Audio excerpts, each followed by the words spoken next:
দিদির অনেক ইচ্ছে ছিল আমাকে হচ্ছে যে স্বাদ খাওয়াবে। আমি তার বাসায় গিয়ে খাবো। দিদির বাসায় কিন্তু আমাদের বাসার কাছাকাছি, কাছাকাছি বলতে রিক্সা দিয়ে গেলে 10-15 মিনিটের মতো লাগবে। কিন্তু আমার মা, বাবু, ভাই, আমার হাজবেন্ড তারা সবাই হচ্ছে যে না করতেছিল, টেনশন করতেছিল আর কি, যে এখন প্রয়োজন ছাড়া বাইরে না যাওয়াই ভালো বা দরকার নাই যাওয়ার। তো দিদির মনটা একটু খারাপই হয়েছে। পরে এর জন্য দিদি আজকে হচ্ছে যে বাসায় আসছে, মানে বাসায় এসে হচ্ছে যে আমাকে খাওয়াবে। তো তারা, আমার আবার যাওয়ার ইচ্ছা ছিল দিদির বাসায় যাওয়ার, আর আমি সাহসও পাইছি, যাই মানে যাওয়ার সাহসও পাই। কিন্তু হচ্ছে যে বড়রা সবাই না করতেছে, তারাও টেনশন করতেছে। তো দিদি আমার হাজব্যান্ডের সাথেও কথা বলছিল যে তুমি নিয়ে আইসো, তুমি সাথে থাকলে তোর ভয়ের কিছু নাই। তো ও পরে হচ্ছে যে ও টেনশন করতেছিল। যাই হোক, তো আর আমার যাওয়া হয় নাই।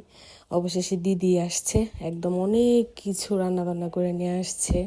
তারপর হচ্ছে যে অনেক ফুল নিয়ে আসছে আমার জন্য, গাজরা নিয়ে আসছে। আর আমি যে শাড়িটা পরছি, এই শাড়িটা হচ্ছে যে স্বাদ উপলক্ষে দিদি আমাকে গিফট করছে।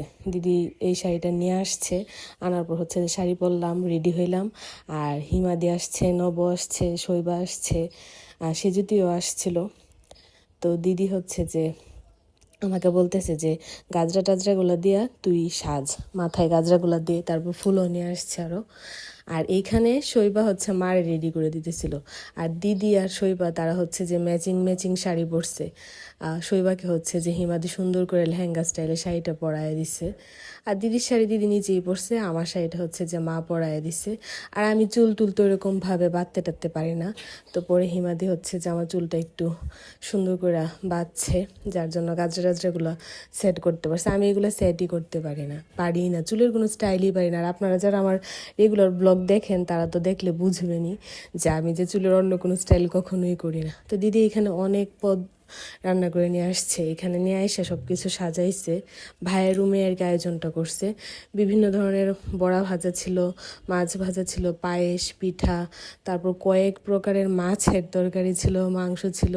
আমার জন্য হচ্ছে যে আমের টক নিয়ে আসছে। আমের টক বলতে মানে মাছের টক যেটা আর কি, কারণ আমি তো আম দেওয়া মাছ অনেক পছন্দ করি, বা টক দেওয়া মাছ, ছোট মাছ আর কি। তো দিদি ওইটা করে নিয়ে আসছে, ইলিশ মাছ, বড় মাছ, আরও কী কী জানি।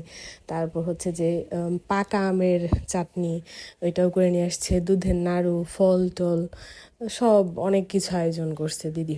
আর হচ্ছে যে বলতেছিল যখন খাওয়ানো টাউন হবে, ভিডিও টিডিও করা হবে, তখন যেন ফুল ছিটানো হয়। তো নব, ভাই, ওরা হচ্ছে যে ফুল ছিটাইতেছিল। তো দিদি হচ্ছে যে আমাকে এখানে একটু আশীর্বাদ টাশীর্বাদ করার পরে একটু একটু করে সব কিছুই হচ্ছে যে খাবার খাওয়াই দিতেছিল।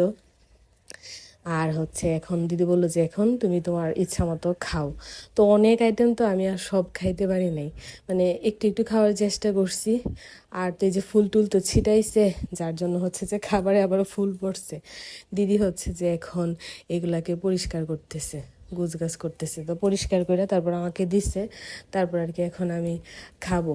আর ওই তো তারা সবাই হচ্ছে যে ভাইয়ের রুমে বিছানার উপরে এখানে বসা ছিল। আর শৈবা হচ্ছে অনেক এক্সাইটেড ছিল আজকের দিনটার জন্য, যে সেও শাড়ি পরবে, অনেক সাজুগুজু করবে, তার মানে অনেক এক্সাইটমেন্ট ছিল। যাই হোক, তো অবশেষে দিদির মনের স্বাদ পূরণ হয়েছে, যে আমাকে স্বাদ খাওয়াবে। আর আমারও অনেক ভালো লাগছে, দিদি অনেক সুন্দর করে আয়োজন করছে। থ্যাংক ইউ দিদি, থ্যাংক ইউ সো মাচ। আমার অনেক ভালো লাগছে। আর আমার কাছে না, আমাকে আজকে অনেক ভালো লাগছে, ফুল টুল দিয়ে সাজছি তো।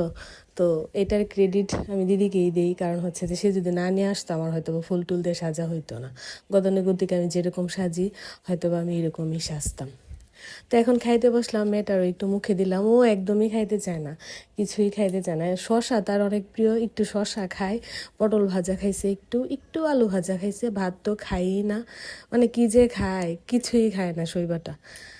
তো এখন আমি আগে হচ্ছে যে যে বড়া ভাজা একটু একটু খাইছি, আর আরেকটা প্লেট নিছি, ওইটাতে মাছ ভাজাগুলো রাইখা দিছি, কারণ এত খাইতে পারতেছিলাম না। তো মাছের টকটা আমি আগে নিলাম, কারণ হচ্ছে দিদি এটা অনেক শখ করে নিয়ে আসছে, আর আমার যেহেতু পছন্দ, তা আমি হচ্ছে যে টকটা দিয়ে খাই দিছি। আর সবগুলো রান্নায় অনেক মজা হয়েছে, অনেক মজা হয়েছে। দিদি পায়েসও করে নিয়ে আসছিল, পায়েসটাও খুব মজা হয়েছে।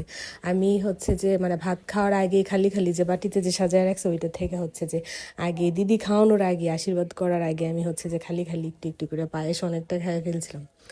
যাই হোক, খাওয়া দাওয়া শেষ করার পর নবর সাথে আমার কোনো ছবি ভিডিও কিছুই করা হয়েছে না। অবশেষে গিয়ে ছেলের সাথে এখন একটু ছবি ভিডিও করতেছি। আর ছেলে এত লম্বা হয়ে গেছে, এত লম্বা হয়ে গেছে, তার বুকে এখন অনায়াসে মাথা রাখা যায়, আর মাথাটা রাখতে গেলেও মনে হয় নিচু হইতে হয়। ছেলে এখন এত বড় হয়ে গেছে। যাই হোক, সবাই আমার জন্য আশীর্বাদ করবেন। ভেরি সুন হচ্ছে যে আমার বেবি পৃথিবীতে আসবে, সবাই আমার জন্য আশীর্বাদ করবেন।